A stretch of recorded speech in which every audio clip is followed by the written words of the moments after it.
Good afternoon, good morning for some of you, everyone. My name is Paul Mascareñas. I am the Assistant Librarian and Academic Resources Manager at CSU Global. I'm really pleased to welcome you to this webinar, How to Read a Research Article Without Getting Lost in the Details, presented by the Writing Center and Library here at CSU Global. We will be recording this session, and all registered attendees will receive a recording of this webinar, and it'll also be posted on the Writing Center website, and I will be sure to share the link to that web page that hosts this and all previous webinars. And we have a great session for you today, and I'm excited to kick it off, but a few housekeeping reminders. There's a chat button at the bottom, which you all can communicate with each other. Let us know where you're attending from, and we'll also have an opportunity to ask questions. There's a Q&A button at the bottom of your screen for that, and we'll try to answer as many questions as possible during the Q&A section. And with that, I would like to introduce our speaker. Dr. Erica Jacoby has been teaching here at CSU Global since 2021 and for over 10 years at various other universities in the US and Europe. Her topics include academic success and critical thinking, innovation, leadership, and power dynamics in organizations. Dr. Jacoby holds a PhD in organizational change and development and an MA in human and organizational behavior. As a certified executive coach and business transformation consultant, she is invested in empowering people and organizations to achieve their best possible results in the most direct ways. She is also a writing consultant here in the Writing Center, and I want to welcome you all to our presentation today by Dr. Jacoby. Thank you so much for presenting for us today. Thank you, Paul, for the kind introduction, and welcome everyone to the webinar, How to Read a Research Article Without Getting Lost in the Details. Just letting you know why we chose this topic. Paul and the Writing Center actually launched a poll after the last webinar, or after one of the last webinars, and the outcome of that poll of what you would like to see covered in one of our webinars was reading a research article without spending too much time, without getting frustrated. And I jumped on that topic right away because it is a topic really near and dear to my heart and at the core of my teaching. The purpose of the webinar is to reduce the inhibitions of wanting to read a research article and being scared and being hesitant, even only touching a research article, because we might all be concerned that it is too much time, or that it involves too much work, or worse, that we might not understand enough to read through the article, right? And the goal is to empower you to read a scientific article in the most time-efficient manner. That's the name of the game. Everybody can read it over weeks, but we know we don't have the time for that usually, right? So the purpose is, and the goal is, to empower you to read a scientific article in the most time-efficient manner, and then to be able to utilize the findings for your own papers. And then that should also, and that's a little bit of a rerun for me because my last webinar was also on this, it will improve your critical thinking score. That's the name of the game, right? So that's why we're here. That's the purpose of the webinar. Now, let me run you through the agenda, through an overview of what we want to achieve today, right? So first, I'd like to point out the differences between a research article and a popular article that you can find on Google anywhere and that you can click through within a couple of minutes. What's the difference between those popular articles and a research article? Then we want to look into pros and cons. Everything has advantages and everything has disadvantages. So we want to look into both on both sides. And then I want to lead you into a methodology of how to read a research article fast. And for doing that, I would like to go through the parts of a research article and understand their purpose. Because believe it or not, all over the world, every research article is written with the same structure and in the same design, so to speak. So the parts will reoccur in every scientific article that you might read out there. So I think it's a good idea to go over the parts and understand their purpose so that you can decide faster where you want to start and which information you can find where. After that, I'm going to go into a 3-step method for fast reading an article effectively, and then I'm going to demo it a little bit. And the proof is in the pudding.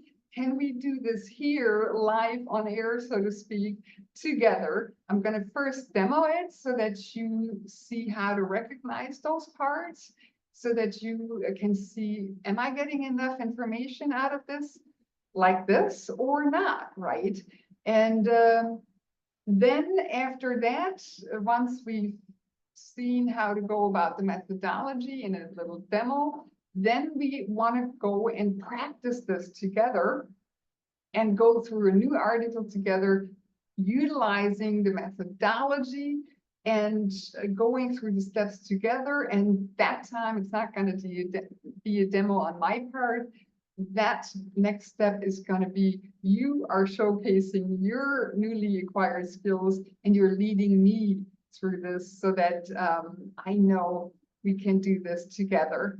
Before I want to do this, I want to talk about our emotions a little bit, because as unrelated as this topic may sound, when we look at a research article, I can guarantee you some emotions will come up. And as we all know, good personal leadership also has to do with emotional intelligence, that we can manage our emotions.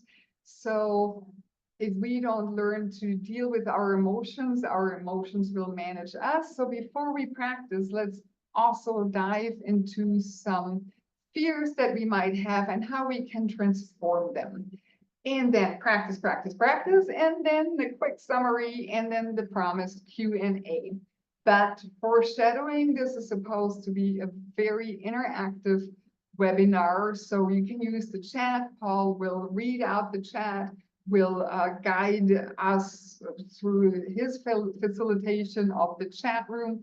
And so you can influence the webinar like that. And at the end, rest assured, there's going to be a Q&A. And in between, I'm also going to ask questions. And then, of course, we'll also get to the practice where we're going to do things together anyways. So I hope it's an action-packed afternoon or morning, depending on where you are. So let me start with asking you, do you like reading scholarly articles? What are your feelings? What are your thoughts on a scholarly article? What comes up for you when you think, even only think of a scholarly article? What would you say? Do you prefer popular articles? Do you prefer research articles? What are your thoughts? And also let us know why, please.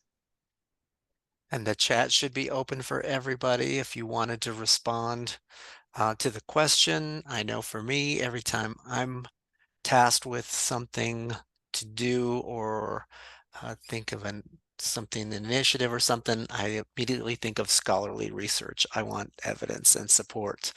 Carol says, I like browsing them, but not reading word for word because they are usually very technical. Yes, I agree. Wahid says, I prefer both. Mhm. Emily says research, but it's hard to know what is peer-reviewed or not. That's a really good insight to what is considered peer-reviewed and scholarly Very good, very versus good. The person who said both, can we get some reasons? What might be pros and cons in both?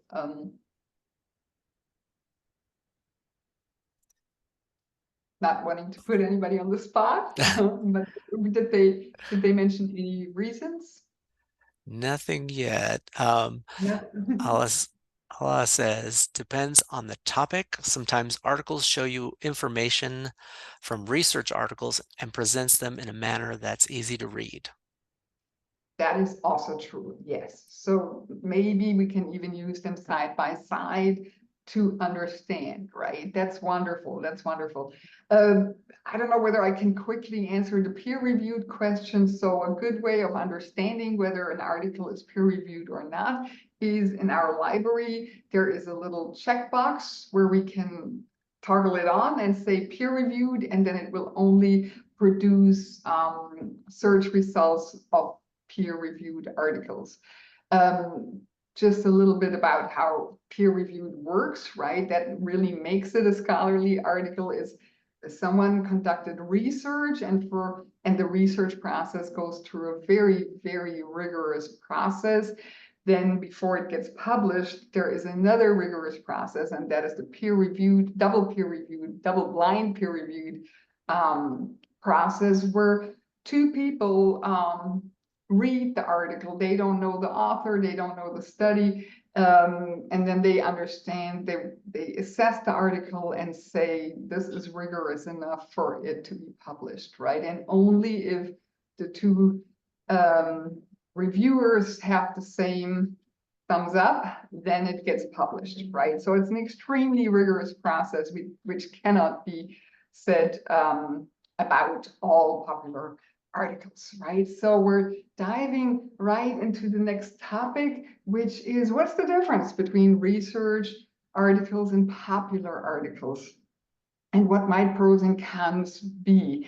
The first slide here shows the abstracts or the headers of the titles of two of my own articles, and I wanted to use this as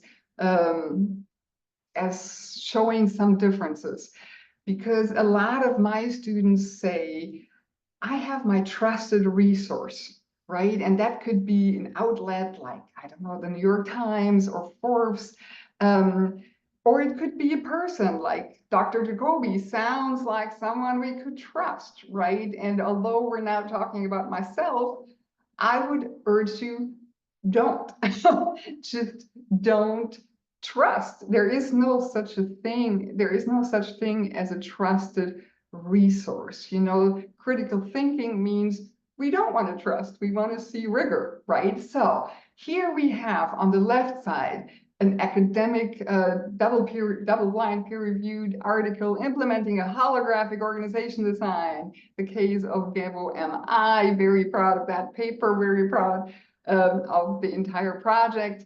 And then Forbes on the other side, again, same author, me, how excessive boredom can fuel innovation. And we can see I'm the same author here or there, but the process behind it, how the article came about is entirely different, right? You can see how excessive boredom fuels innovation or can fuel innovation. That's a catchy title. It is there to stir up some attention and garner some attention. And of course, you know, our consulting firm is also behind it. So there's always motivations, even if it's Forbes, to write this way or the other. Whereas with an academic article, the whole process of getting published is immensely rigorous. And that is before it even only goes through the double peer-reviewed process, and even only setting up a research project is very rigorous and underlies a lot of very specific processes. So just a caution, there is no such thing as a trusted resource. It all depends on the format, how it's being written. To give you another example, here we have the same topic. That's a little bit alluding to what the person said before in the chat. Sometimes it can be good to see them side by side, right? So here we have the same topic, and we see here's a whole host of people that wrote this article and it's peer reviewed and it looks boring, I understand. And here on the other hand, on the other side, we have another catchy title, Return to Office Mandates, How to Lose Your Best Performers, right? There's always nice and pretty pictures, but the message is much more concise and also influenced in a certain direction. There is a certain motivation behind this. Whereas here, as we will also see in the parts, in a research article, it works with very precise outcomes of a research study, and B, there is a clear-cut separation between the results that need to be shown through a rigorous process and the interpretation, right? And here you have no distinction between interpretation and the results. And that is, I understand, a pro, but it is also a con, because then you get someone's opinion, right? And the question is, can you easily classify what the motivation behind this is? So let me quickly go through the pros and cons of it. Popular articles, the pros are they're easy to read, they're easy to understand, they're entertaining, at least more entertaining than a research article, but they also come with cons and negatives, which is, for example, it's just a generic overview. It's just a very generic summary, not very many details. It's usually opinion driven, with a certain motivation behind it, tweaked to make a self-serving point, right? So I would truly not recommend only reading them for the purposes of your papers. I would, at best, but I'm careful already, I'm hesitant, use them side by side, but I'll also show you methods where you might not even need this any longer. So with the research article, let me start with the negatives. So cons would be they're harder to read, they're very dense, and they are potentially very, very boring. The pros might be, and I really stand by that when I say it will improve your critical thinking score. The pros are you get multiple perspectives, you get a lot of details, you already get a critical analysis, which consists of many, many perspectives. And that is the part where you can truly, I need to move the where I needed to move the menu, I'm sorry, where you can get the research-based findings and a really clear analysis with a lot of details. So I hope that was helpful. And now I need to move the menu again to make sure I can maneuver. So questions so far, before I go on to the next part, which is analyzing the parts that every research article consists of so that we can make the decision, which piece of the puzzle do we even only want to look into? Any Um, questions so I, far? I do have a comment from Wahid who says the danger of depending only on research articles is to assume that they are obsolete. Or I'm wondering if they mean absolute, perhaps? Like, is that what you mean, Wahid? Feel free to share in the chat. No, obsolete. So assuming that they're obsolete, I what do mean you like mean by that? out of date, like maybe it was timely research 20 years ago, and obviously there's current and more updated research that has been conducted on that particular topic. But that's where I would say it depends on your choice, right? I Mhm. mean, you can make this selection of not. It depends. It all depends on your selection, right? So, for example, if you want to research a certain leadership style, let me take servant leadership. A lot of people like servant leadership, which is an old concept, right? So then you will most certainly find older research articles. They don't need to be obsolete, but they're older because the concept is older. It's not the most modern concept around, right?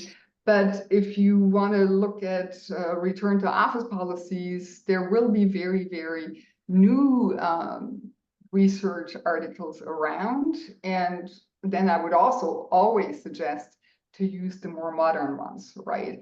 Um, but that's the same with popular articles as well. And forgive me, And sorry, Eric, well, he does say no, obsolete, that they are the only truth, that there's, absolute, absolute. Yes, so that is something I want to counter argue because that's exactly what's not happening, right? I think that's happening in the popular articles where we say, oh, this and this and this is the case. The reason why research articles are so boring and tedious and laborious to read is because they minutely outline what other research has been done and what this research is trying to achieve, always stating, that's part of the process, stating limitations. So research articles are so long because they do the exact opposite. They always show you what else is out there, and how this might fit in, contradict, add, and so on, and also where the limitations are. So this is something I would like to counter argue because I think that's exactly what a research article doesn't do. It outlines the entire landscape and offers various types of sense making. Whereas a popular article usually says, oh, that's it, right? That. So I would argue the exact opposite, but very good thoughts. I'm glad we're going over this. So let's maybe go over the parts, right? I think that will also help clarify where to find what, right? So every research article has certain parts and they will recur in every research out there or every scholarly resource. So it obviously starts with the title, which is the shortest overview of the topic, right? Then from there, you will always have an abstract that's maybe just a paragraph long. And that's a brief overview of the research, including the purpose, the methods, the results, and the conclusion. So, and conclusions, right? So there is no such thing as just a short, that's it, right? It's usually very well argued conclusions from multiple perspectives. So we have the abstract, then we have the introduction, and that is a conceptual introduction of the topic, right? You will not find this in a popular article. Here in the introduction, you will find this is what the topic is about. Here are conceptual underpinnings. Here you can see the different perspectives you can analyze this from. And then you will also see the terminology defined. So if you're looking for definitions, you know, if you're writing about a topic and you are looking for definitions, the introduction, the conceptual introduction, not the abstract, but the conceptual introduction will give you the definitions, right? You just really need to look for it. And it's also going to be multiple definitions because there's probably a lot of terminology that needs to be defined, right? So that we know what we're talking about. Then the introduction also carries the literature review. And the literature review is fantastic if you want to go deeper and deeper and deeper. The literature review is the part that I was just trying to counter argue with. I was just trying to say, and a research article gives you a lot of different perspectives. And where does that happen? It happens in the literature review, which is the section that reviews previous research-based articles on this very topic. And it's like hundreds of articles, right, that are in the literature review. It's fantastic. So if you want a deeper and wider view on things with various perspectives, go to the literature review. It establishes context, it identifies gaps in the literature, and sets up the current study's contribution.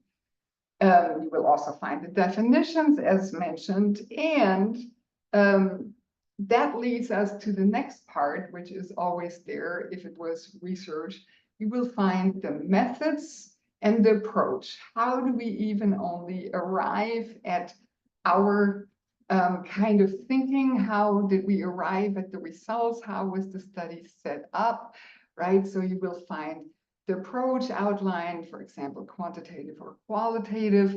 You will find how many participants took place and so on and so forth, which method was used, which procedure, how was it set up step by step, and then the whole design, how was it designed? Almost coming to an end, then we will see the results. And the results can be very, very cut and dry. I think that's very important to understand.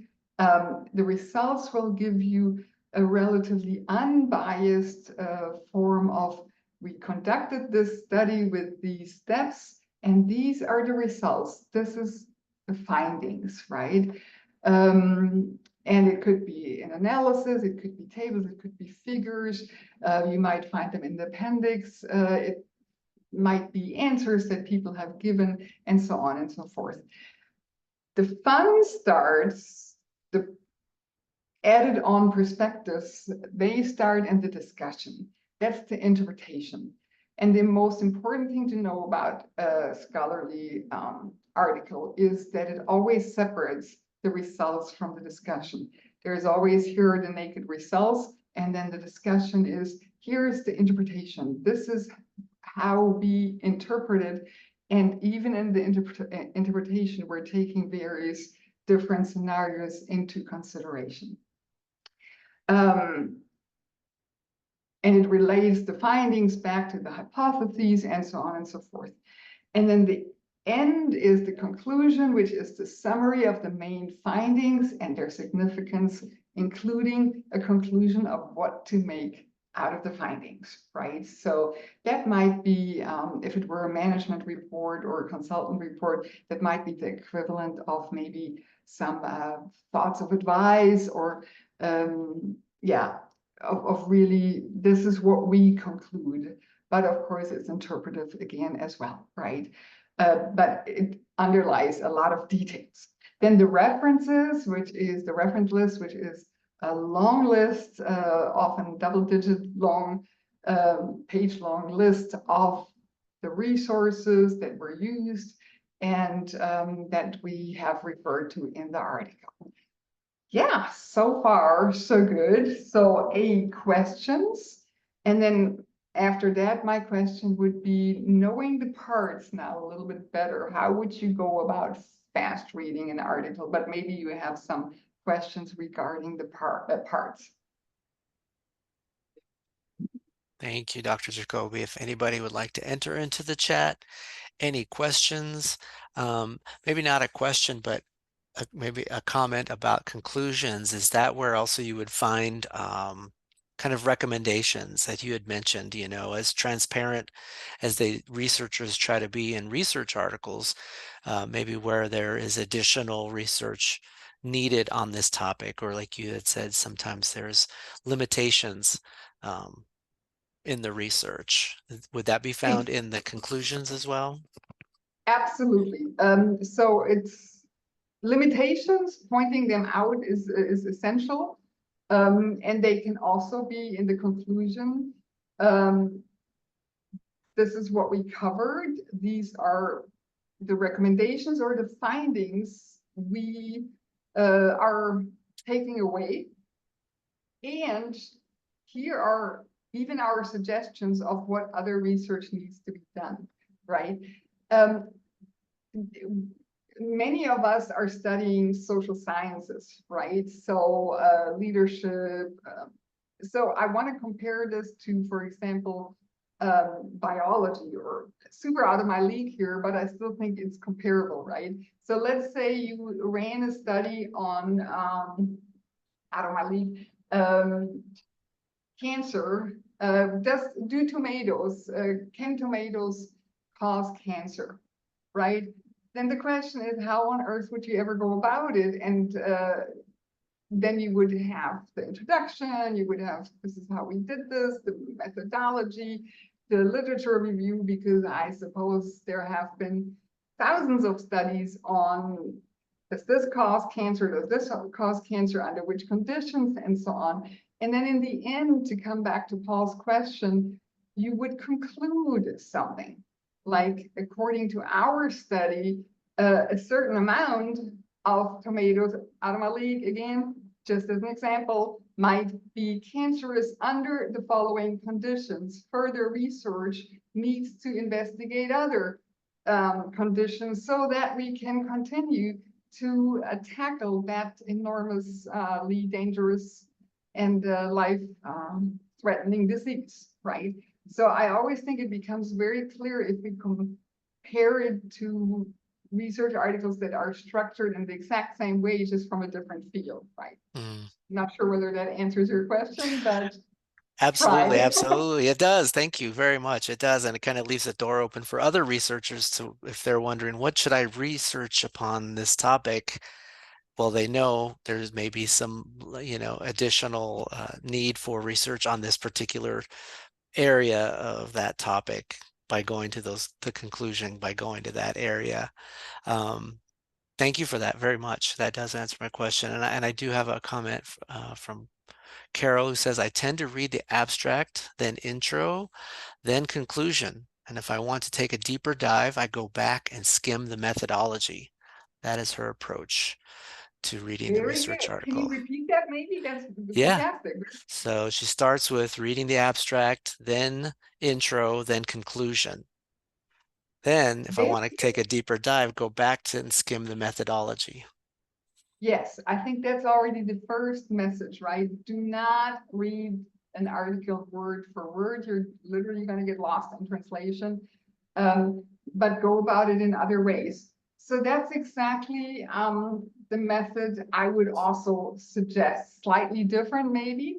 And I think the word of the day is scan, right? You don't have to, not even the abstract and the conclusion, you don't even have to read word for word, right? But I would say it's 3 steps here, but you literally don't need all the steps. In my eyes, the first one will do to understand the gist of the article. So read or scan the title, the abstract, and the conclusion, exactly as Carol said. And the green star here, that gets you in the green territory. If you do this, you will be able to understand the article. You will get the topics, the methods, and the results all in one, right? It also has the beautiful charm of sometimes there are big words in the title that you don't understand, and you get a little more confused in the abstract where the same words might reoccur. But by the conclusion, which is another summary, you will probably understand the word. So you can relax and understand things will be resurfacing throughout the various parts, right? So Carol, very well done. I would say the same. First, of course, the title, also the year, right? You want to make sure you have current research unless you are looking at an older topic. But for example, return to office, one of the topics I had at the beginning, that's a very different thing in 2024 than it was in 2018, right? So if we talk about this and it's supposed to have any relevance, it needs to be current, recent article. So maybe title, year, abstract, and conclusion. So it'll give you the topic, it will give you the understanding of how recent it is, it will give you the methods, it will give you the results. And Then my next step would be to scan the introduction, exactly as Carol said. Now, the introduction is not your little paragraph, right? The introduction can be multiple pages long, so that's already a much more tedious job. So I would couple this with, scan. You don't have to read it word for word, but scan the introduction, the results, and the discussion. What that will give you is the concept, the overall concept. It will give you enough details, and it will give you definitions. It's always good to have definitions so that you can only understand how we can define and explain the topic we want to explore. The crux always is that when we talk about certain things, everybody thinks we know what we're talking about, but that's hardly ever the case. That's why definitions are so important. Then icing on the cake, if you still have time, or even more importantly, if you still have questions, like as Paul said right at the beginning, I always want to know more, then go into the literature review, because then you see more topics out there. You see bordering topics, the reference lists, and the methods, right? The methods is where you find, I'm wondering how they even only learned about the potential relationship between cancer and the tomatoes, right? And the equivalent for social sciences. How did they do this? How was that knowledge brought about, right? And it will give you further details, and it will give you more research, right? So in case you want to read more. All right, good. So let's bear this in mind. I want to quickly walk you through this, and I want to show you this article, for example. And I hope I can pull it over. Yes, it's coming over. Bear with me, bear with me, bear with me. So here we have the article that I showed at the beginning, return to office and the tenure distribution, right? I deliberately chose an article that's a recent, very, very recent and hot topic at the moment. But if you scroll through it, it's also super tedious and boring, right? So they work with mathematical formulas, and that's really tedious, and it might scare people away, right? So let's go over this and see what our method does, right? So this is the article. Now I'm quickly gonna demo this. What can we, and I don't want you to read it or anything, just quickly take my word for it so that we can get to the practice. So, but read or scan the title, abstract, and conclusion. Let's see what that does. I did the work for you or for us. So, return to office and the tenure distribution. Some people might already get a little anxious over the word tenure distribution. My summary would be, this article is about the impact of return to office policies on employee tenure. How long do people stay, right? So that's that. Easy. Then we would go to the abstract article. The article looks at the economic effects of returning to the office after COVID-19. The study, it studies how going back to the office affects job duration and seniority at companies such as Microsoft, SpaceX, and Apple. So I now know which companies they researched that in. And then something that helped, that raised an eyebrow for me is like it analyzed the data from a whopping 260 million resumes. That's a lot of resumes. So they went through 260 million resumes. And I can already tell how detailed this can potentially be, right? It finds that employees stay at their jobs for a shorter time with RTO mandates, especially those executives that have been there longer. It notes that more senior positions are therefore declining. And it indicates that this trend could harm productivity and competitiveness, right? So that's the abstract. It's already pretty good in terms of details. So then we have the conclusion, which is longer than what you see here, but slides are limited. So key findings. Particularly senior employees leave companies due to return to office policies, in particular mandates. Employees' tenure decreased, especially for those with longer tenure. You see how themes are reoccurring. And the article observed a shift in seniority towards lower level positions. That means after a return to office mandate, companies are now left with lower positions and not so many in the top management. That's a significant shift. And the article notes that employees were moving to larger competitive firms, so they're not going war. You know, we have the war of talent. Everybody wants to have talent. So the question that any company might have is, where are people going, right? Where are they? How can we get them back? So they found out in their research that they're not going to startups, they're going to larger companies that are equally competitive, but that don't have mandates. And then it also finds that the study is deemed significant due to the findings on the potential impact on productivity. So they also talked about, or we now know that they also talked about how that shift can impact the company's level of competitiveness and productivity. And I think that is where I would like to have the poll. So this is the demo, right?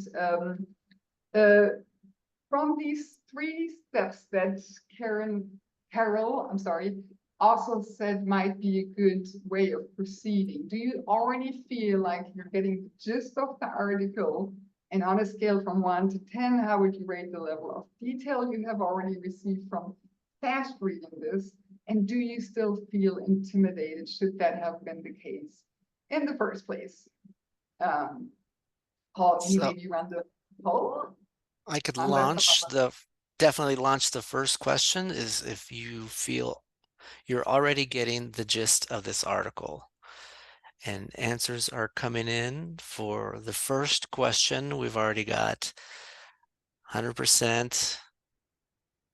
The answers are yes, no, and a little. So we have 71% saying yes, 75% saying yes, while we're split with 13% between no and a little. We're increasing on the yes. So 78%, that's a good number of folks who felt like they were already getting the gist of the article through that method of reading quickly through abstract conclusion. Yes, and I also wanted to let you know, someone said the downside of reading an article is to think that there are absolute. To be very honest, if I were in the camp of no, I'm not getting the gist, what do you think I'm going to do with this article? That's a chat question. So let's say I were the one who goes, oh, I scanned through this and I'm not getting it. What do you think I would do?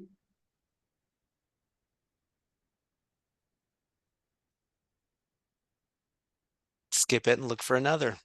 Do not use the Yeah, article. Go to the next level. exactly. Exactly.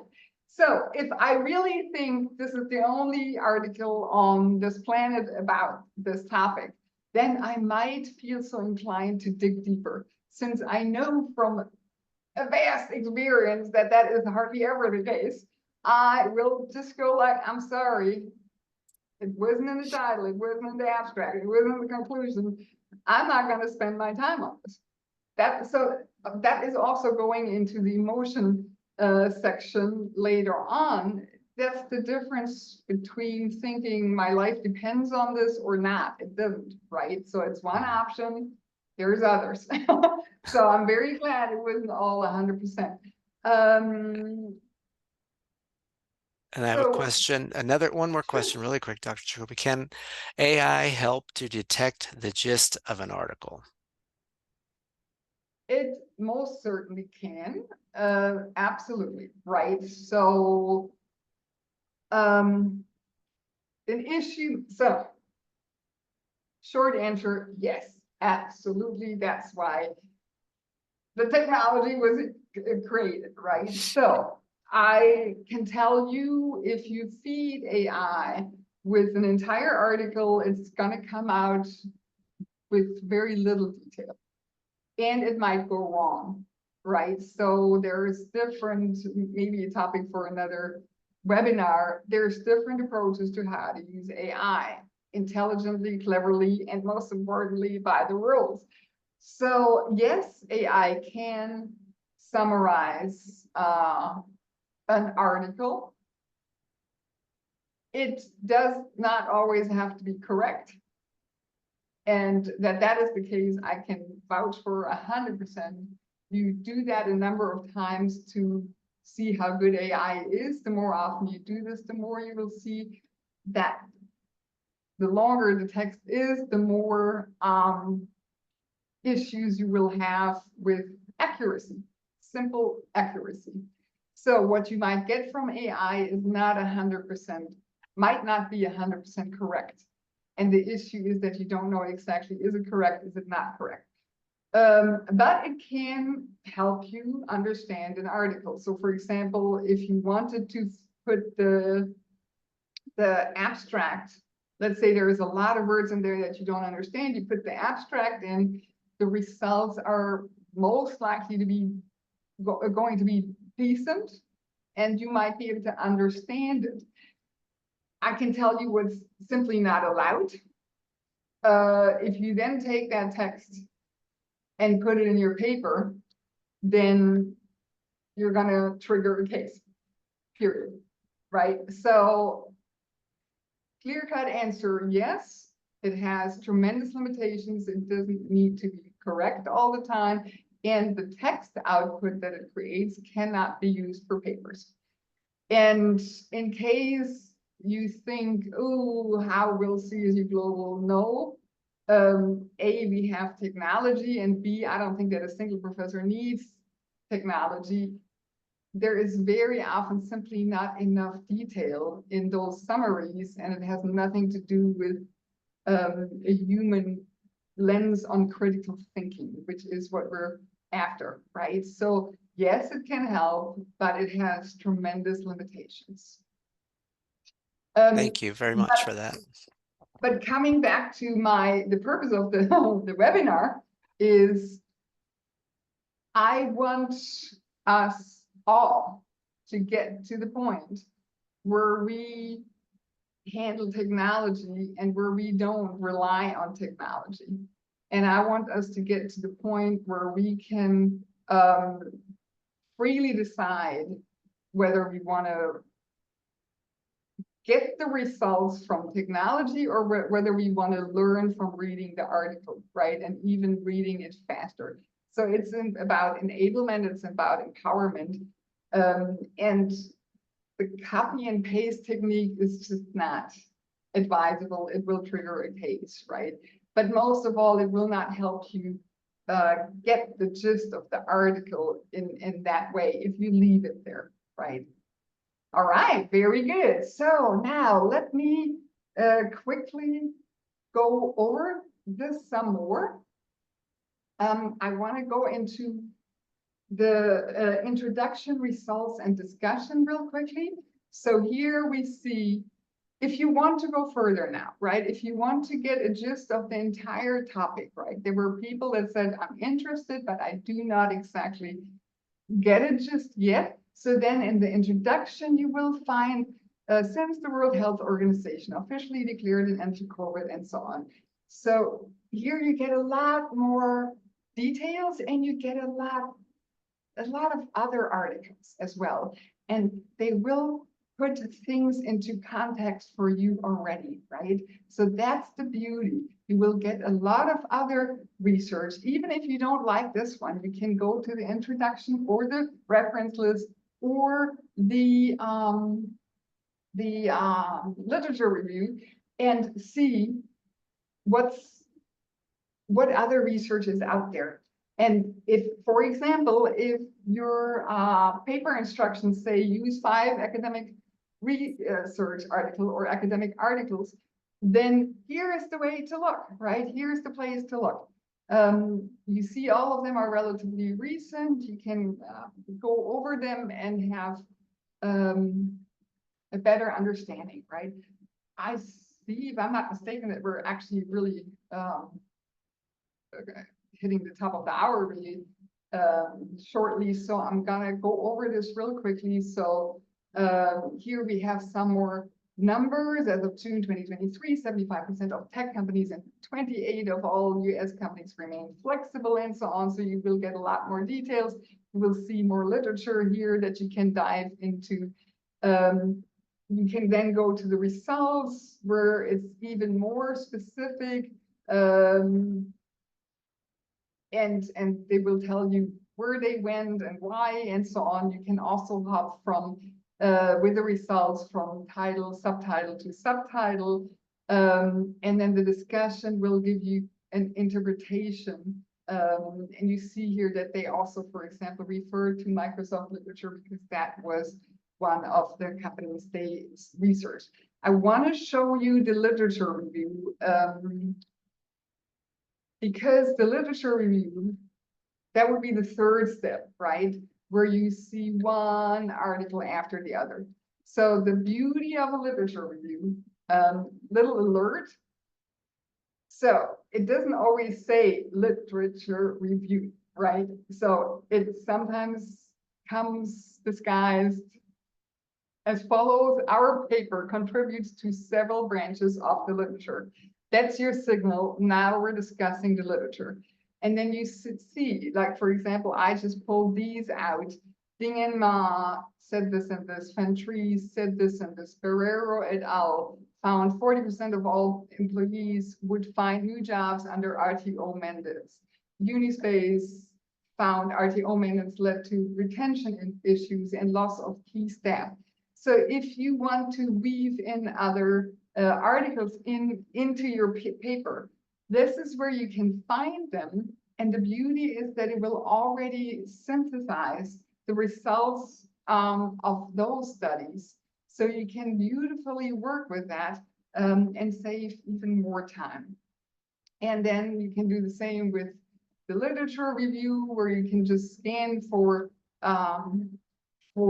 topics and see that you will find an abundance of research on the trends regarding work from home, where this return to office, on productivity, development of work from home practices, and the costs, right? And that's just from one page. So my recommendation actually now starts with the year, right? Go and find an article with that's recent and then unfold things from there. So that's how you do not get lost in all of this, right? Because if you want to then add one on, you then go into the methods and see all the mathematical structures and formulas, which I don't think you really need. So I brushed over this really, really quickly. I think, Paul, what do you say? Since we're so close to the top of the hour, I think we should absolutely have that practice session next month, or what do you think, Paul? Absolutely. I was definitely thinking that as our discussion about maybe making this into a two-part series, because there is a lot of conversation about how to approach these research articles and what to do with them once you have them. So I think it Yeah, would be great if we could extend this conversation into another session, perhaps second or third week of August, if that works for your schedule and for those who are attending here, kind of get a sneak peek at what we're thinking about doing. And we would be definitely happy to host another one of these and send out a similar invite to all of our students to invite them to and let me this. just quickly give you an overview. I'm not going to go through the entire section, but I do believe that most of it comes, the inhibitions, the hesitations of reading an article often have to do with the feelings of being overwhelmed, which can easily make us feel like we're not good enough to understand this. We don't know, the author is better than we are. And I can assure you, no author is better than you are. You're well capable of reading an article. And I also think you can read it better and than AI, right? And you can learn from reading it and literally conduct your own research by handling your emotions and transforming them. So whenever you get shocked by a word or by a wild graphic and graphics and formulas, mathematical formulas, just skip it and trust that you will be able to understand it. You only need to scan over maybe those parts by 30%, and you will understand enough to take it from there. That's what I wanted to leave you with, for sure. Do we have other questions? Thank you, Dr. Jacoby. I do have a comment, and thank you, Nicole, for your comment on saying that they feel more confident not reading the entire article and feel less bad about getting lost at times. And, you know, it happens to all of us. There's sometimes very lengthy articles, and it's okay to get lost and then come back around. I do have a question about, is there a handout for the most used statistical terminologies, formulas, or concepts of research articles? I personally don't have any. That's the whole, that research methodologies uh, are a very deep topic, right? So I don't have anything that I could pass out. I'm not sure whether the Writing Center does. Um, No, we don't, but this is a great suggestion, and this is why we love having these webinars. And I'll remind folks who are attending that you will get a survey about this webinar and asking you for recommendations for future webinars. And this potentially could be one if there's an interest in these topics, or resources that should be made available in the Writing Center and the library. This is definitely something that we benefit from, is our students' perspective. So thank you for that, sharing that information with us. Yeah, the types of research methodologies out there are numerous, from quantitative, qualitative, mixed methods. Uh, I'm trying to think of other ones for you know, different disciplines, for medicine, for health sciences. There are so many different types of research methodologies out there. Um, Somebody also mentioned this was helpful, and thank you very much. They would like to Wonderful, see future webinars on different topics for students. For sure, wonderful, that wonderful. really what we're hoping to plan on is having more of these presented to you by our experts, by our faculty. I want to remind you that again, that Dr. Jacoby is a writing consultant here in the Writing Center. So you can actually book an appointment with her for a Writing Center appointment to help her with your research, with your writing here at CSU Global. I included a link in the chat for you to book an appointment with the writing consultant here. You have access to all of this knowledge to help you with your writing here at CSU Global. And as a reminder, I will send a survey along with a link to watch this webinar. And I also shared the link in the chat to where the past webinars are hosted, and future ones will also be hosted. It is 101. Is there anything else you'd like to leave us with, Dr. Jacoby, or if anybody has any questions or parting comments? I'd like to close it out by saying it's a vehicle, right? So an article, a scholarly article, is a vehicle that we want to make use of. It's not the other way around. There is nothing that should intimidate us. We don't need to feel inferior.